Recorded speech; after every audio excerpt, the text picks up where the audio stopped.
Good morning. Thank you for the invitation. I will talk about the complication and nutrition post-gastric sleep. First of all, we can begin with a new concept that my colleague already shared with you.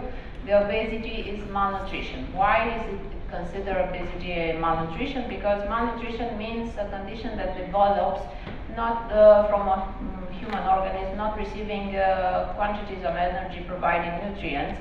This including also vitamins and minerals and water, which are very, very important for the normal healthy tissue and organ function. On the other hand, the obese population is often thought to be well nourished, but their dietary habits, consumption of large amounts of carbohydrates and refined sugars, ethanol, and of course all the diets that they keep before ending up to surgery have led us to assume the vitamin and trace element deficiency exists in these patients even before surgical intervention.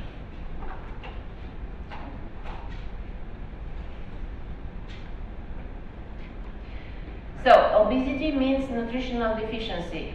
On one hand, bariatric surgery, when we have these patients presented for bariatric surgery, could worsen these deficiencies.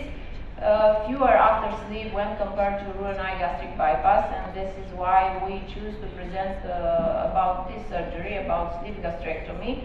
As Professor Popescu shared with you, there are two main obesity surgery performed nowadays with very good results, sleeve gastrectomy and Roux-en-Y gastric bypass. But we choose to present about sleeve because it's very well known and a good choice for our patients. On one hand, after sleeve gastrectomy, we think about compensating the nutritional status for a few months with supplements. On the other hand, in the case of Roux-en-Y gastric bypass, we have to give supplements to our patients for the whole life. And of course, the type of the surgery depends on the pathology and the comorbidities associated in every patient. But if we think about the patient with a high BMI, maybe young, not necessarily with too many comorbidities, we will choose a sleeve. So there are pre- and post-operative deficiencies that we are looking for. We aim to determine the amount of preoperative nutrition deficiency and assess the evolution of the nutritional status after the surgery.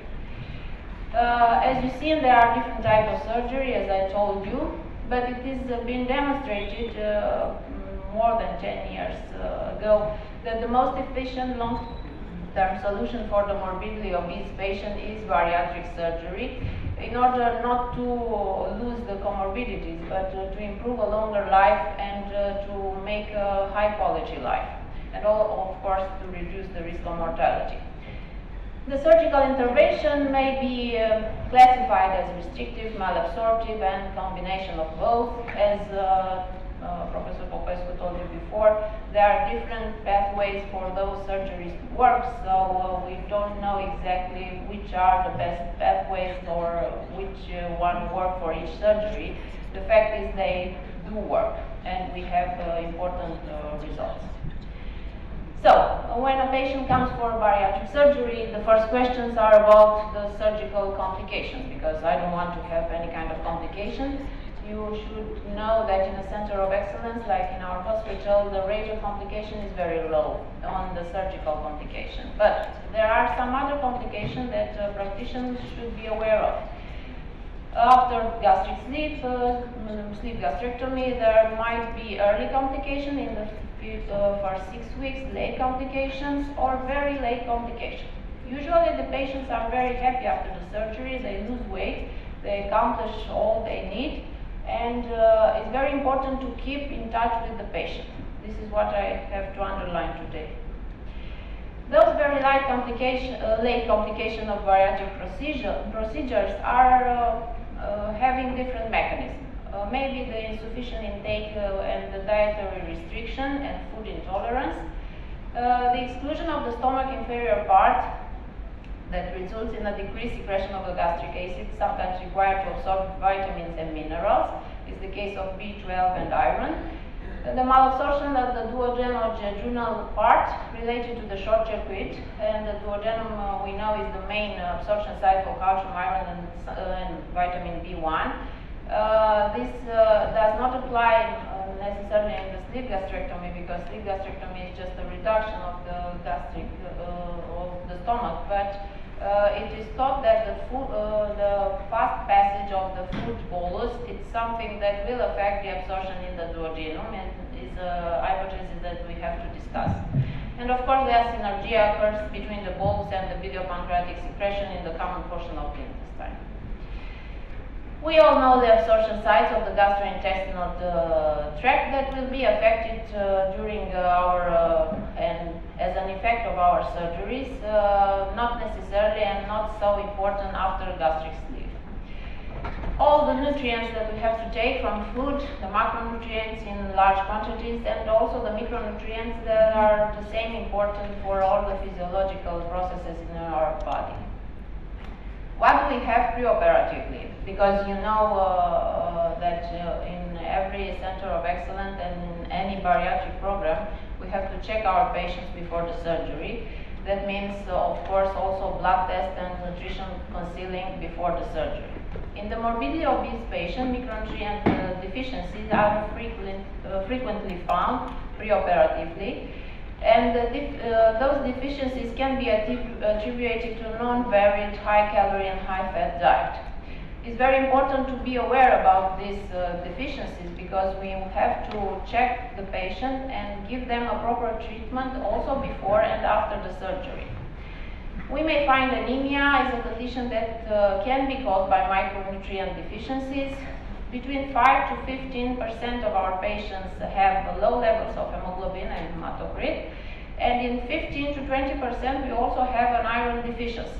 Even the patients, usually when they come for preoperative workout in our clinic, they will say, I'm healthy, I don't have any kind of problem. I'm sure all the blood tests will be okay. On the other hand, the discussion about vitamin D, hypovitaminosis D was present in a great majority of the patients, nearly 81%, and out of which 55% even had a severe deficiency. In some patients, of course, we found out also high levels of PTH, which were found at the assessment, and serum calcium levels corrected for albumin were between acceptable values. Some studies have shown that there is an increased uptake of the vitamin D in the adipose tissue, and after losing weight, this one will be released in the circulation. There is also a very tight connection between the deficiency of vitamin D and obesity, as my colleague already told you. Vitamin B1, there might be some alteration in its level, causing cardiovascular and neurological manifestation. We know it's absorbed predominantly in the duodenum, and of course we expect after sleeve gastrectomy not to have a problem, but we might have this problem even preoperatively, because we know it's not stored in large amount in any tissue and may become depleted within a few weeks depending on the diet. Deficiency was present in around 5% of the patient at the assessment according to the literature. We may have low levels of folate in a quarter of the patients preoperatively. Usually the patients do not seek for the level of folate. This deficiency is mainly associated with reduced intake of folate-rich foods such as lettuce and vegetables, which if you think about the diet of an obese patient, you may figure why. The vitamin B12, we report a deficiency rate between 3 and 80% preoperatively. Deficiency are expected to be less common after sleeve gastrectomy. Still, since it is bound its absorption with the intrinsic factor, which is produced in the parietal cells in the antrum of the stomach and in the duodenum, might have a problem due to the fast pass of the food bolus after sleeve gastrectomy. Also, magnesium is a key factor in the development of the metabolic syndrome, but we only found 2% of the patients with deficiency preoperatively. So we have a condition of the patient pre-operatively. Pre-surgery, we know about the patient that has so many deficiencies besides other comorbidities. What shall we do? Is there a time for preoperative treatment? Because usually patients come and want to have results maybe the next day if it's possible. On the other hand, all those deficiencies must be supplemented not only for 1 week or a few days. It's not a treatment for 1 or 2 weeks, it's a treatment for a longer period. And that is why we think it's very important to know and be aware about these deficiencies. The treatment starts at the moment of the preoperative workout, but will be followed by a close lookup after the surgery and supplement therapy if needed. Prevention and treatment of nutritional deficiencies after sleep. What we do after the surgery. There are no controlled trials to determine the type of supplements and dosage to be prescribed after sleep gastrectomy. There are centers of bariatric surgery, unfortunately, that do not give to their patients all those supplements after the surgery. Usually we give those supplements for 3 to 6 months, maybe 1 year after the surgery, after sleep gastrectomy, talking now, depending on the patient's needs. The patients receive multivitamin with iron, calcium, vitamin B12, iron with vitamin C in order to increase the absorption, and thiamine. It's very important to know that in a bariatric program, all the patients are assigned to a standard follow-up program consisting of multiple visits to our clinic at 10 days, 1 month, 3 months, 6 months, and each year after the surgery. We begin with the nutrition, we perform the bariatric surgery needed for these patients, but we always follow our patients in order to know that they are good, they get all the results that they wanted, and they have a very good life afterwards. What can we find post-operatively at the checkout? We may find low proteins. Of course, different mechanisms which might be discussed, this intolerance to meat, maybe decreased contact time of the alimentary bolus with the duodenum, decreased pancreatic enzyme secretion, or decreased duodenal absorption. Clinical, we find loss of muscle mass, abnormalities of the skin, mucosa and nails, maybe alopecia or hypopigmentation, edema. Always the treatment means supplementation of the proteins. We may find anemia. Some studies in the literature reported the number of the anemic patients doubled after sleep. The problem was that the patients were not investigated before sleep. So we might have a condition of anemia starting before. And for example, we do have male patients or more male patients that have anemia at investigation preoperatively, and because we are big supporters of the screening of the colorectal cancer, we send our patient to perform also a colonoscopy in order to seek for the cause of the hidden anemia. So I think those studies that reported double post-operative anemia may be to the lack of information that they did not have preoperatively. Literature describes iron deficiency rates after the surgery varying between 17 and 44%. Of course, by resecting the fundus during sleep gastrectomy procedure and the administration of the PPI after surgery in order to heal the stomach, the production of the acid is reduced, which may reduce the iron uptake. The uptake of heme iron is also disrupted, and red meat is less well tolerated after stomach reduction. This also may contribute to a disturbed iron status. Of course, patients receive supplements of iron, but the dose may be larger in some patients when they need it. The vitamin D, the loss of adipose tissue may increase the levels as well as the adequate supplementation. Also, the duodenum and the jejunum are not bypassed and the absorption is not disturbed. Almost 1/5 of the patients developed a deficiency in mu after the surgery, even if they were okay before. Of course, the same treatment is monitoring and supplementation of the vitamin. We may have vitamin B1 deficiencies. which one will lead, as you know, to a lot of neurological problems like beriberi, dry beriberi, or Wernicke encephalopathy. Some patients, after years of a bariatric surgery, may have some neurological problems and will end up to a neurologist who has to be aware about the condition after bariatric surgery, because we had some cases when the patient went in different centers and the neurologist looked for all the problems in the world, not considering that the patient had a bariatric surgery and might have deficiencies of vitamin B1. There might be hypovitaminosis de novo, found in 8% of the patients, and the deficiency also can be caused not only by the diet and the supplementation, but also by chronic alcohol abuse, which might appear after the surgery, and this is another problem to be discussed. Thiamine levels must be monitored, as rapid as weight loss and loss of distributional area after bariatric surgery can cause deficiencies, and important one, neurological one. B12 are expected to be less common after sleeve gastrectomy. However, resecting 2/3 of the stomach, almost 80% during the sleeve gastrectomy, there is a considerable reduction in the number of parietal cells, and less intrinsic factor might be produced. Deficiency was newly diagnosed after the surgery in 8%.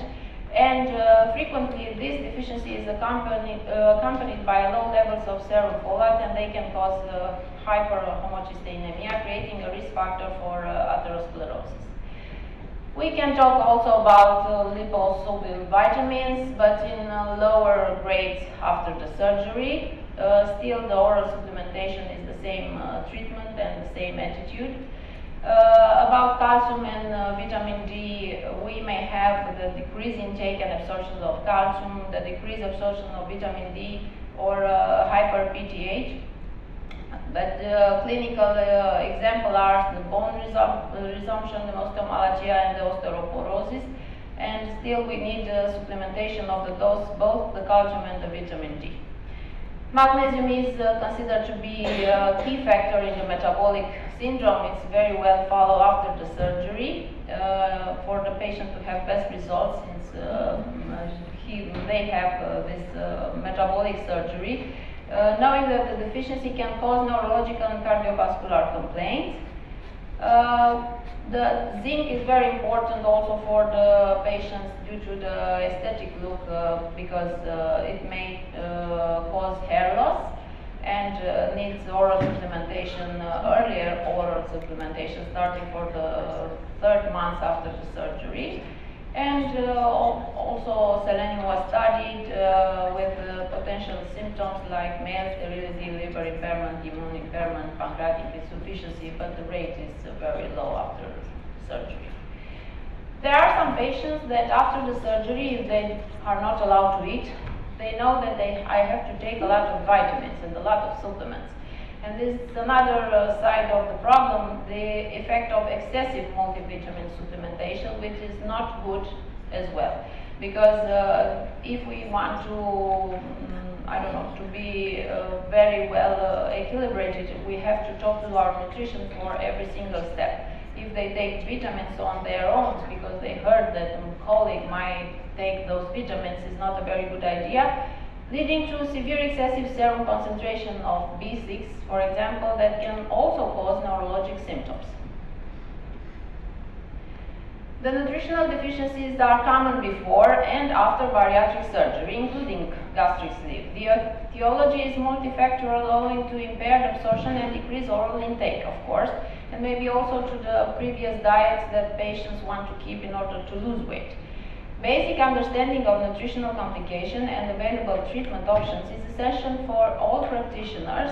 We invite all our colleagues to know about the fact that bariatric surgery might have some complications, late complications, that they should be aware of. We are working in a multidisciplinary teams for the management of the patients, but in other centers they do not always know all the things about the bariatric patients and how to follow up in long term.